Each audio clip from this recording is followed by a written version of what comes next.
A exposição bíblica de hoje é o livro de Esther, capítulo 7. Se você está usando uma Bíblia de capa preta da igreja, este capítulo se encontra na página 380. Esther, capítulo 7, verso 1. Assim diz a palavra do Senhor. O rei e Amã foram ao banquete com a rainha Esther. Enquanto estavam bebendo vinho no segundo dia, o rei perguntou de novo: Rainha Esther, qual é o seu pedido? Você será atendida. Qual o seu desejo? Mesmo que seja a metade do reino, isso será concedido a você. Então a rainha Esther respondeu: Se posso contar com o favor do rei, e se isso lhe agrada, poupe a minha vida e a vida do meu povo. Este é o meu pedido e o meu desejo. Pois eu e meu povo fomos vendidos para destruição, morte e aniquilação. Se apenas tivéssemos sido vendidos como escravos e escravas, eu teria ficado em silêncio, porque nenhuma aflição como essa justificaria perturbar o rei. O rei Xerxes perguntou à rainha Esther: Quem se atreveu a uma coisa dessas? Onde está ele? Respondeu Esther: O adversário e inimigo é Amã, esse perverso. Diante disso, Amã ficou apavorado na presença do rei e da rainha. Furioso, o rei levantou-se, deixou o vinho, saiu dali e foi para o jardim do palácio. E percebendo Amã que o rei já tinha decidido condená-lo, ficou ali para implorar por sua vida a rainha Esther. E voltando o rei do jardim do palácio ao salão do banquete, viu Amã caído sobre o assento onde Esther estava reclinada, e então exclamou: Chegaria ele ao cúmulo de violentar a rainha na minha presença e em minha própria casa? Mal o rei terminou de dizer isso, alguns oficiais cobriram o rosto de Amã. E um deles, chamado Arbona, que estava a serviço do rei, disse: Há uma forca de mais de 20 metros de altura junto à casa de Amã, que ele fez para Mardoqueu, aquele que intercedeu pela vida do rei. Então o rei ordenou: enforquem-no nela. Assim Amã morreu na forca que tinha preparado para Mardoqueu, e a ira do rei se acalmou. Vamos orar mais uma vez? Senhor, nossa esperança segura, certa, que o Senhor é um Deus fiel, justo, soberano. O Senhor vai cumprir todas as tuas promessas para o povo que o Senhor escolheu amar. Senhor, faz o milagre, através do teu Espírito, de usar a tua palavra para renovar as nossas mentes e moldar os nossos corações e nos impulsionar a viver para o Senhor. Todos os dias da nossa vida, a gente implora. Senhor, a gente implora que o Senhor tenha misericórdia de cada um de nós aqui. E a gente pede isso, esse pedido ousado diante do Senhor, que é o Deus Santo, no nome do nosso sacerdote mediador, o Senhor Jesus Cristo. Amém. Amém. Como que você se sente? Qual a sensação que você tem quando você vê pessoas mais se dando bem? Quando você lê uma notícia em que a pessoa claramente é culpada, mas ela é libertada da prisão. Ou políticos corruptos que se tornam mais e mais ricos. Ou quando alguém que debocha da fé cristã vive no conforto, saúde, segurança. Como que você se sente? E como que você se sente quando não só isso acontece, Não só os maus se dão bem, mas quando o povo de Deus, você que está em Cristo, sofre. Qual que é a sensação que você tem? Pessoas que são honestas no trabalho são prejudicadas e ignoradas enquanto os desonestos sobem na carreira.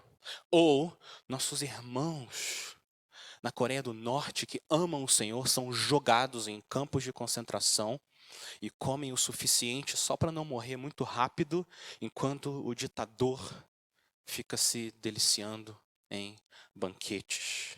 Como que você se sente quando as mulheres que são convertidas à fé são agredidas por homens covardes e crianças que têm que viver o resto da vida órfãos só porque o pai delas amava o Senhor Jesus e alguns extremistas quiseram acabar com eles? Qual que é a sensação que dá na gente? Nosso espírito não clama. Isso não é justo. Não é justo isso que está acontecendo. Dá a sensação que o mundo está ao contrário. É como se estivesse de cabeça para baixo. O povo de Deus perece e os inimigos de Deus prosperam. A mensagem de hoje, essa passagem aqui mostra pra gente que essa situação invertida não vai durar para sempre. Não vai. Uma coisa é certa, Deus é justo. Ele é justo. E Ele é fiel às promessas que Ele fez ao seu povo. A impunidade dos ímpios terá um fim. E o sofrimento dos justos, do povo de Deus, também terá um fim. Deus é justo. Às vezes, como acontece nesse capítulo de Esther, às vezes essa reversão acontece ainda nessa vida. Mas sempre, todas as vezes, essa reversão vai acontecer depois da morte. Em alguns casos, o Senhor espera para aplicar a sua justiça, mas é certo que a sua reta justiça acontecerá. Esse capítulo de Esther é, na verdade, a continuação de uma reversão que já começou a acontecer no capítulo 6. Você lembra? Capítulo anterior. Amã, o inimigo de Deus, teve que desfilar com aquele que ele queria morto, o Mardoqueu. Ele teve que desfilar. Olha o que o Senhor fez. O Senhor humilhou aquele que queria se exaltar. Então Amã desfila com Mardoqueu pelas ruas da cidade, dizendo: isto é o que se faz com o homem a quem o rei deseja honrar. E Amã queria ver aquele homem morto. Esse foi o primeiro degrau da queda de Amã. O segundo degrau, olha o final do capítulo 6, olha o versículo 13. O segundo degrau da queda dele foi a própria esposa dele dizendo que ele não tem a menor chance com o Mardoqueu e que ele vai ser derrotado. Olha no capítulo 6, 13, versículo 13. Amã então conta para Zeres, sua mulher, e a todos os seus amigos tudo o que lhe havia acontecido. Tanto seus conselheiros como Zeres, sua mulher, lhe disseram: visto que Mardoqueu, diante de quem começou a sua queda, é de origem judaica, porque ele é parte do povo de Deus da aliança, você não terá condições de enfrentá-lo. Sem dúvida, você ficará arruinado. Olha isso. Imagina a esposa dizendo para ele: marido, esse homem que você quer matar, é você, na verdade, que vai morrer. A própria esposa declara a sentença de morte. O desespero de Amã só aumenta. E ele acabou de ouvir isso da própria esposa e vem rápido os oficiais do rei, versículo 14. Os oficiais do rei vêm rápido e carregam ele para o segundo dia do banquete que a rainha Esther preparou. O que vai acontecer agora no capítulo 7 é que Amã vai continuar caindo vários degraus até o seu golpe mortal. Salvação é o fim certo de todos aqueles que desejam a glória de Deus, e julgamento é o fim certo de todos aqueles que buscam a própria glória. Eu quero caminhar por esse capítulo com vocês. Eu quero mostrar que esse texto ele tem duas camadas de significado. Ele tem duas camadas de significado. que se encontram na eternidade. Eu quero começar a primeira camada de significado que acontece na Pérsia. Primeira camada. O texto começa com o favor do rei. O favor do rei. Esther e Amã estão lá no banquete, junto com o rei. E o rei, de novo, ele faz a mesma pergunta que ele já tinha feito no dia anterior. O versículo 2. Rainha Esther, qual o seu pedido? Você será atendida. Qual o seu desejo? Mesmo que seja metade do reino, isso será concedido a você. Então o rei não está falando literalmente que vai dar metade do reino dele, mas ele demonstra o favor. O que você quer, rainha? Eu vou fazer por você. E depois dessa demonstração de favor do rei, vem o clamor da rainha. Repara na reverência de Esther. Olha o espírito de reverência e humildade da rainha e como a gente deve se aproximar de Deus em oração da mesma maneira. Olha o versículo 3. Então a rainha Esther respondeu: se posso contar com o favor do rei e se isto lhe agrada, poupe a minha vida e a vida do meu povo. Este é o meu pedido, meu desejo, pois eu e o meu povo fomos vendidos para destruição, morte e aniquilação. Esse foi o decreto lá no capítulo 3 que Amã conseguiu que o rei assinasse. Esther continua: se apenas tivéssemos sido vendidos como escravos e escravas, eu teria ficado em silêncio, porque nenhuma aflição como essa justificaria perturbar o rei. Olha como a rainha Esther se aproxima de maneira humilde, mas também sincera, clamando por misericórdia. Agora, se Esther tem essa ousadia de se aproximar assim de um rei que é mau, quanto mais nós devemos ter uma ousadia santa de se aproximar daquele nosso rei que é cheio de misericórdia. Agora, eu entendo que Esther é muito mais do que um exemplo aqui para a gente. Esther é mais do que um exemplo. Esther aqui está agindo como uma mediadora. Olha no versículo 3. Olha a linguagem que ela usa. Ela fala a minha vida e a vida do meu povo. Olha o versículo 4. Ela fala eu e o meu povo. Esther escolheu se unir ao seu povo. Ela decidiu se identificar com o povo de Deus. Ela representa o povo de Deus diante do trono do rei Xerxes e clama por misericórdia em nome do povo de Deus. Tem alguma outra pessoa que cumpre esse papel de mediador entre o rei do universo e nós, o povo de Deus? Esther aqui representa Cristo.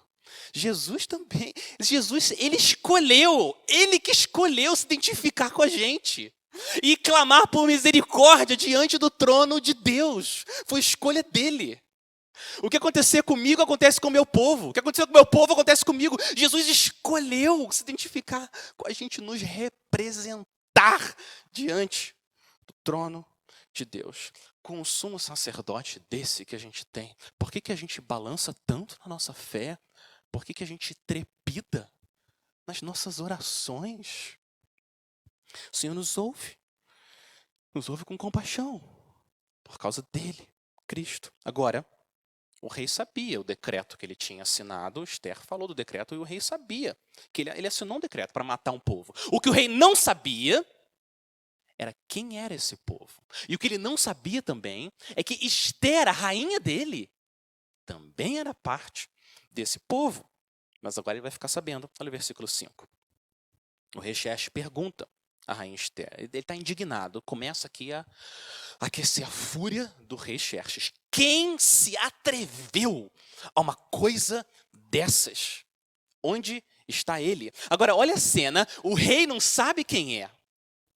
Mas quando o rei está perguntando para Esther, Amã está ali do lado. E Amã sabe que é ele. E Amã sabe que Esther sabe também que é ele. Imagina o coração de Amã. A angústia vai aumentando ainda mais. E agora Esther vai denunciar o inimigo. Favor do rei, clamor da rainha. Agora vem o pavor. Favor, clamor e agora o pavor do perverso. Versículo 6. Respondeu Esther, o adversário, inimigo, é Amã, esse perverso. E diante disso, Amã ficou apavorado na presença do rei e da rainha. Agora o rei sabe, então Amã se apavora. Jesus disse que não tem nada que está oculto que não venha a ser manifesto. E nada que está escondido que não venha a ser revelado. Todas as coisas, no dia do julgamento, todos os segredos dos homens, tudo vai ser exposto, a Bíblia fala, diante daquele a quem havemos de prestar conta. A reação de Amã aqui é um pequeno exemplo de como que os ímpios vão reagir no dia do julgamento, quando eles estiverem diante do trono branco do Rei Jesus, aquele trono que a Bíblia diz que até o céu e a terra fogem da presença dele. Essa é uma pequena ilustração de como que eles vão reagir. Os inimigos do Senhor e do seu povo parecem super corajosos agora, não é? Super corajosos, debocham dos cristãos, chutam as ovelhas preciosas do bom pastor. E eles acham que tudo vai ficar bem. Não vai ficar bem. Não vai. O Pai dos filhos de Deus está vendo. E ele não vai ficar de braços cruzados. Eles sequestram as nossas irmãs adolescentes na Nigéria. Forçam elas a se casarem com muçulmanos. E acha que tudo vai ficar por isso mesmo. Não vai! Não vai! Deus ama muito o seu povo, ele não vai ficar só olhando isso. Agora imagina, eu estou lá com meus filhos, eles estão montando uma casinha ali, né? E o Davi está lá montando e vem uma criança mais velha, 10, 11 anos, e chuta, destrói tudo que meu filho ficou construindo ali com os gravetinhos. E o que acontece? Pai, mãe, como é que você reage quando alguém faz alguma coisa contra o seu filho? Bom, eu não estou dizendo que a minha reação foi pura e isenta de pecado. Mas ele não deveria ter destruído a casinha que o meu filho fez com tanto cuidado. Rapaz, o que foi que você fez? E a coragem dele, toda a zombaria, chutando, debochando do meu filho, sumiu. Foi embora toda a coragem. Agora, se eu, que sou mau, tenho esse senso de proteção em relação aos meus filhos, imagina o nosso Pai Celeste Santo. O que ele vai fazer com aqueles que continuam rebeldes e maltratam o povo precioso dele? Com relação a Esther, que representa a igreja, o que nós vemos aqui é o favor do rei. Agora, com relação a Amã, que representa a serpente, Satanás, o que a gente vê não é o favor. O que a gente vê é o furor do rei. Olha como a fúria do rei se acende. Olha o versículo 7. Versículo 7. Furioso, o rei levantou-se, deixou o vinho, saiu dali e foi para o jardim do palácio. Percebendo Amã que o rei já tinha decidido condená-lo, ficou ali para implorar por sua vida. A rainha Esther, o rei Xerxes está um touro, fumaça saindo pelas narinas desse homem. Que dia terrível será o dia do julgamento do Senhor. Para o seu povo amado, o dia do Senhor vai ser um dia de comunhão eterna, amor perfeito entre o povo e entre o Senhor. Agora, para aqueles que não são povo, se mantêm rebeldes ao Senhor Jesus, o dia do julgamento será um dia de grande angústia e trevas.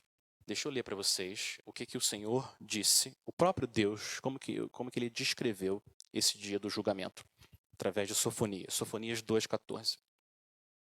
Está perto o grande dia do Senhor. Está perto e vem chegando depressa. Atenção, o dia do Senhor é amargo e nele clamarão até os poderosos.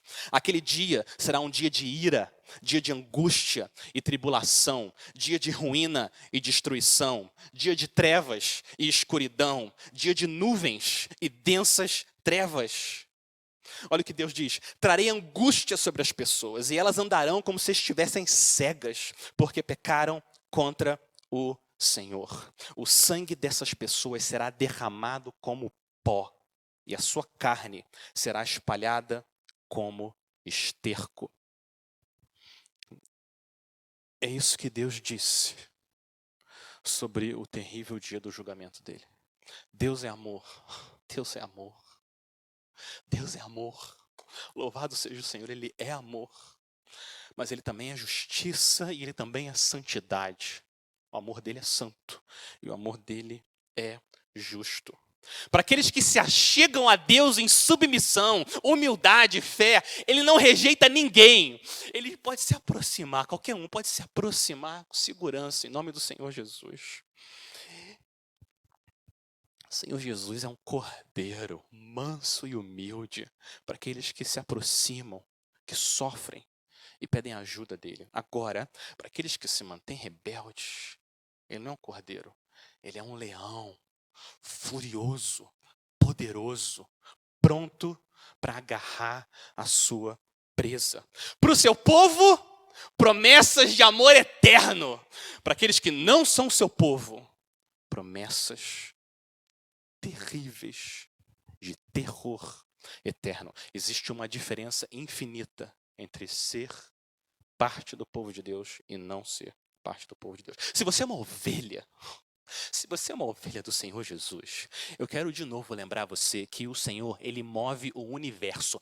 O que for necessário para ir atrás de você, colocar você no ombro e trazer você de volta até o aprisco dele. O que for necessário, Ele vai fazer. Se precisar, Ele muda as órbitas dos planetas. Mas você vai chegar até o final salvo. Agora, para aqueles que se mantêm rebeldes, o bom pastor usa o cajado não para resgatar, mas para esmagar e julgar. É isso que a Bíblia fala o tempo todo. O tempo todo. É isso que está acontecendo com Amã aqui. Ele está em direção ao julgamento. Amã não está arrependido. Olha o versículo 7. Olha o que o texto diz. O Amã não está arrependido. Cuidado para a gente não confundir o que está acontecendo aqui. Ele percebe que o rei está furioso. Ele percebe que a morte está vindo contra ele. Então, olha o que Amã faz. No final do versículo 7, ele fala que ele ficou ali para implorar por sua vida a rainha Esther. Não tem arrependimento aqui, não tem nenhum arrependimento. Ele percebeu que ele se meteu com o povo errado e agora ele não quer sofrer a consequência disso. Ele não está arrependido. Não existe um quebrantamento verdadeiro que é o arrependimento, porque ele pecou contra o Senhor e contra o seu povo. Não, ele só quer se livrar das consequências do que ele fez. Isso não é arrependimento. E Deus não perdoa aqueles que não andam em arrependimento. Deus é misericordioso, mas Ele não é injusto. Ele não é injusto. Ele não perdoa quem não se arrepende e crê em Cristo. Agora, olha a santa ironia que acontece aqui. A santa ironia. Amã queria matar o povo judeu todo porque teve um judeu que não se prostrou diante dele. Não foi isso? Agora Amã está aqui, prostrado diante de uma judia, implorando para ele não morrer. Olha a reversão que o Senhor faz entre quem é povo e quem não é povo. Ele está implorando. O Senhor reverte os destinos.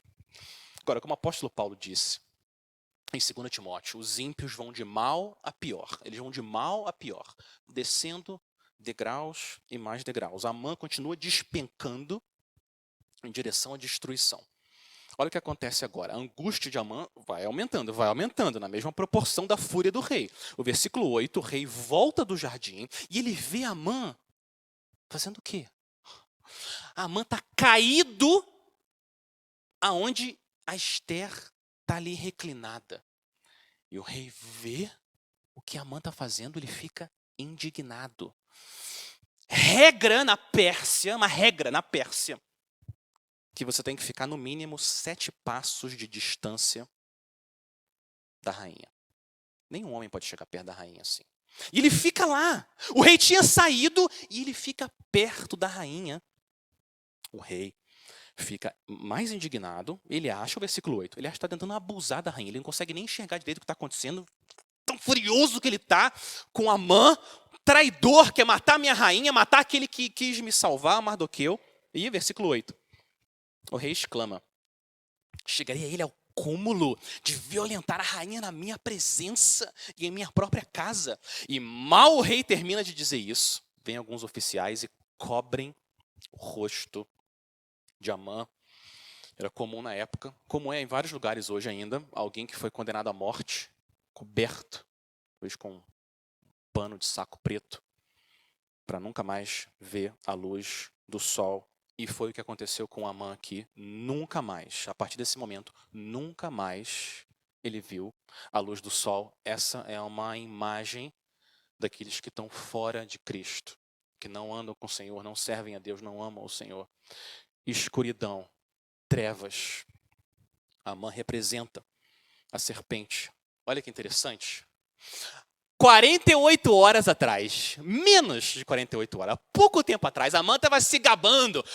Olha as minhas grandes riquezas, desfilando tudo que ele tinha para todo mundo ali no banquete. E agora, depois de tudo que ele falou e se gabou, quantas vezes você ouviu a voz de Amã aqui nesse capítulo? Nenhuma. Agora Amã está em silêncio. O Senhor fechou a boca dele, agora fechou os olhos dele, aprontando ele para o julgamento. E as ironias não terminam, agora vem uma ironia final, uma santa ironia final. Olha o que vai acontecer. Olha o versículo 9. Um deles, chamado Arbona, que estava a serviço do rei, disse: há uma forca de mais de 20 metros de altura junto à casa de Amã, que ele fez para Mardoqueu, aquele que intercedeu pela vida do rei. Então o rei ordenou: enforquem-no nela. Assim, Amã morreu. Olha a santa ironia. Assim, Amã morreu na forca que ele tinha preparado para Mardoqueu. O feitiço virou contra o feiticeiro. O tiro saiu pela culatra. Ou, ainda melhor, Amã cavou a própria cova. Olha que santa ironia. Ele construiu o próprio instrumento que foi usado para ele morrer. Foi o que aconteceu aqui.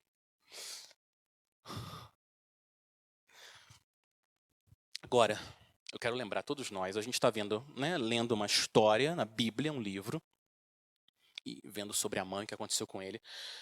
Mas eu quero lembrar todos nós que o que está acontecendo aqui é muito sóbrio. Amã é uma pessoa real, uma pessoa que existiu, real. Os olhos dele foram fechados e ele foi enforcado, morto, condenado, julgado. E isso aconteceu há 2.500 anos atrás. E até hoje, Amã continua sofrendo. A angústia dele, que começou na Pérsia, não só ela não terminou, como ela não para de aumentar. Ela não para de aumentar. E ela vai continuar assim por toda a eternidade. Sem parar. Por toda a eternidade. Amã e todos aqueles que não recebem a Cristo como seu Senhor vão sofrer sem nenhuma interrupção. Esse é um pensamento sóbrio. A ira de Deus não é como a nossa ira. A ira de Deus não é como a nossa ira. A ira de Deus é santa. A ira de Deus é a resposta santa ao pecado. Deus não pune ninguém mais do que a pessoa merece ou menos do que a pessoa merece. A punição é exata em relação ao crime que foi cometido. É a punição exata, perfeita, justa. Agora, se Deus tem uma honra infinita e todo pecado é contra Deus e a honra dele, qual que é a seriedade do pecado? A seriedade do pecado é infinita. É infinita. É por isso que o inferno é eterno. Porque não tem como um ser humano pagar a dívida que ele tem contra Deus. Eu quero ler para vocês aqui um pedaço da descrição que um teólogo chamado Jonathan Edwards faz. É um pedaço de uma descrição que ele faz sobre o inferno e o que nós merecemos. Todos nós merecemos por causa da ira do Senhor. Olha o que ele diz. Seria terrível sofrer essa fúria e a ira do Todo-Poderoso por um momento, mas você precisa sofrê-la por toda a eternidade. Essa intensa e horrível miséria não terá fim. Quando você olhar adiante, você verá um longo sempre. Uma duração sem limite diante de você que irá engolir os seus pensamentos e assombrar a sua alma. E você irá se desesperar completamente de ter qualquer tipo de libertação, ou término, ou redução, ou qualquer tipo de descanso. Você saberá que você será consumido por longas eras, milhões e milhões de eras, lutando e colidindo com essa vingança implacável e poderosa. E depois de ter passado por isso, quando você tiver vivido por muitas eras dessa maneira, você saberá que tudo isso foi apenas um ponto no que ainda falta, de forma que o seu sofrimento será de fato infinito. Quem pode expressar o estado de uma alma em circunstâncias como essa? Tudo que nós podemos dizer será apenas uma fraca, uma pobre representação do que ela realmente é. Isso é inexprimível, inconcebível. Quem conhece o poder da ira de Deus? Essa descrição, isso aqui não é nada perto do que Amã está agora, enquanto a gente está aqui agora, sofrendo numa angústia que ninguém é capaz de descrever. A fúria do rei da Pérsia é uma ilustração da fúria do rei santo. Ninguém está aqui à toa, o Senhor é soberano. O Senhor é soberano, eu quero implorar para todos vocês aqui, implorar. Não adie o arrependimento. Não faça isso. Não adie o arrependimento. Não viva como Amã. Se achegue ao rei. Ele é gracioso, misericordioso, vem de forma humilde. Mas não adie o arrependimento. Deus julgará todos aqueles que se mantêm rebeldes. Quem conhece o poder da ira de Deus? Agora, depois da morte de Amã, o que acontece? Olha o que acontece depois da morte de Amã. Olha como termina essa passagem. Olha o final do versículo 10.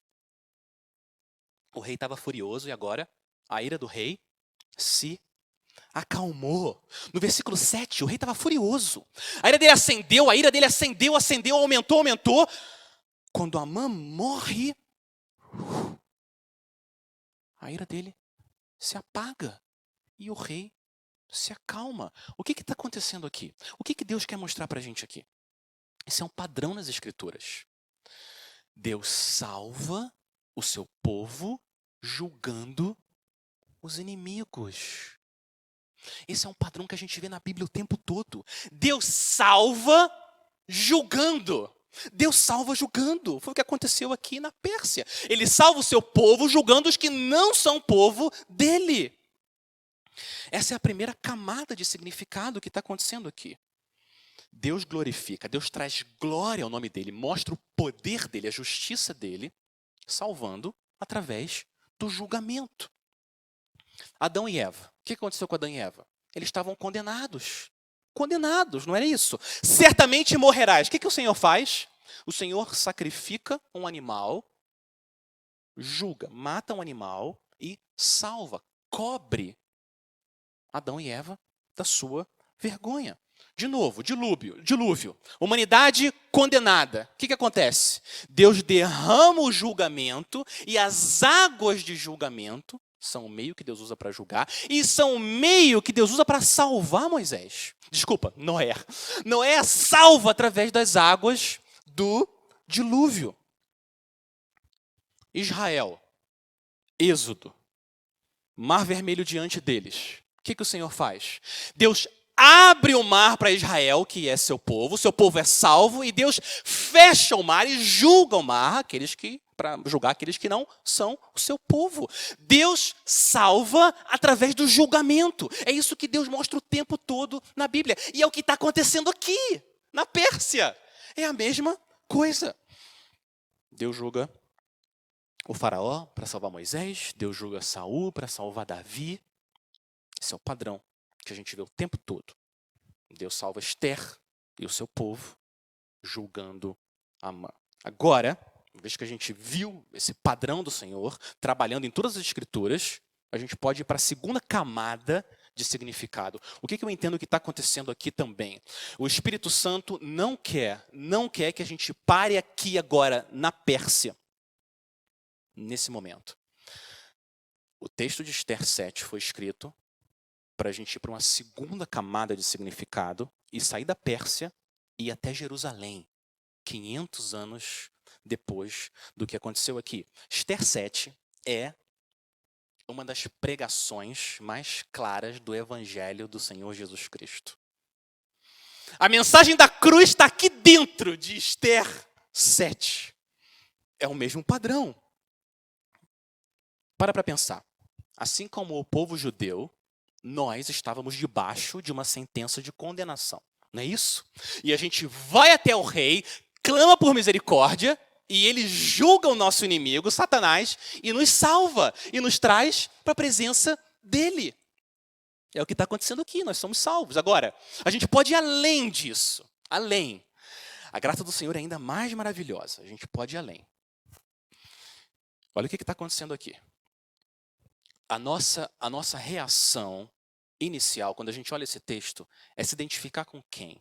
Em geral, a gente se identifica com Esther, não é isso? Porque Esther é parte do povo de Deus. Mas o testemunho das Escrituras é que nós, por natureza, não estamos com o povo de Esther. Nós nascemos parte do povo de Amã. O testemunho da Bíblia é que nós, Efésios 2, por natureza, somos filhos de quem? Filhos da ira. É isso que a Bíblia diz. Então, quando Esther fala no versículo 6, Esther diz: o adversário e inimigo é Amã, esse perverso. O que todos nós devemos fazer é: o adversário, inimigo, é o Alex, esse perverso. A gente primeiro precisa passar por essa identificação. Foi assim que a gente entrou nesse mundo. A gente é parte, naturalmente, da família de Amã. Nós nascemos adversários, inimigos desse Deus maravilhoso e glorioso. É isso que a Bíblia diz. Mas a gente pode ir além. A gente não só pode ir além, a gente precisa ir além. A graça de Deus é maravilhosa. Porque a gente estava, sim, debaixo da condenação desse Deus, condenados à escuridão eterna, mas Deus, Romanos 5,8, mas Deus prova o seu próprio amor para conosco, pelo fato de Cristo ter morrido por nós quando nós ainda éramos pecadores. Porque se nós, quando inimigos, fomos reconciliados com Deus mediante a morte de seu Filho, muito mais, estando já reconciliados, seremos salvos pela sua vida. Então, o que é mais surpreendente, na verdade, não é que nós somos, por natureza, representados por Amã. Não é isso que é mais surpreendente. O que é mais surpreendente é que Jesus Cristo escolheu ser representado por Amã. Isso sim, isso é surpreendente. Ele escolheu entrar debaixo da fúria do Rei do Universo para nos salvar. Isso é a surpreendente graça de Deus. Essa palavra forca aqui, essa palavra forca, no Antigo Testamento, é exatamente a mesma palavra que é usada para árvore, ou para madeira, ou para madeiro. É a mesma palavra. É a mesma palavra que aparece em Deuteronômio 21, 23, quando a lei de Deus diz que aquele que for pendurado no madeiro é maldito de Deus. É a mesma palavra. Então a forca aqui é um símbolo da cruz de Cristo.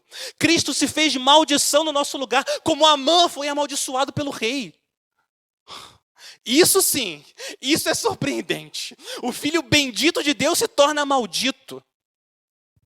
Se torna Amã no nosso lugar. Se torna pecado no nosso lugar. Quem é capaz de entender tanta graça e tanto amor? 2 Coríntios 5, 21 diz que aquele que não conheceu o pecado, ele o fez pecado por nós, para que nele fôssemos feito justiça de Deus. Porque para a gente entrar na presença desse Deus santo e justo, a gente tem que ter justiça. Então, o nosso rei é amaldiçoado no nosso lugar, para que a gente possa receber a justiça dele. E assim, olha o que Deus faz.